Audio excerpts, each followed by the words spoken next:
ஒரு 30 நாள் கழிச்சு அங்க இங்கன்னு அலைஞ்சு ஒரு மிகப்பெரிய ட்ரக் மாஃபியான்னு சொல்லக்கூடிய ஜாஃபர் சாதிக், இவரை உங்க எல்லாருக்குமே தெரியும். இன்னைக்கு இவர் அரெஸ்ட் ஆயிருக்காரு.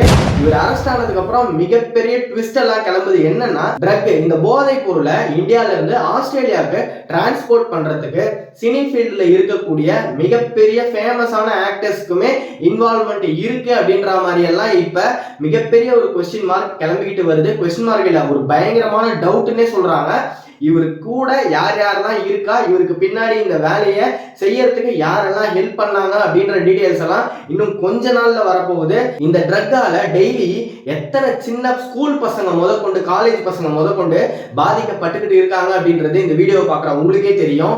முடிஞ்ச வரைக்கும் மேக்சிமம் ட்ரக்கை அவாய்ட் பண்றதுக்கு நாம என்ன செய்யணுமோ அதை கண்டிப்பா செய்வோம். இந்த வீடியோவை எல்லாருக்குமே ஷேர் பண்ணுங்க.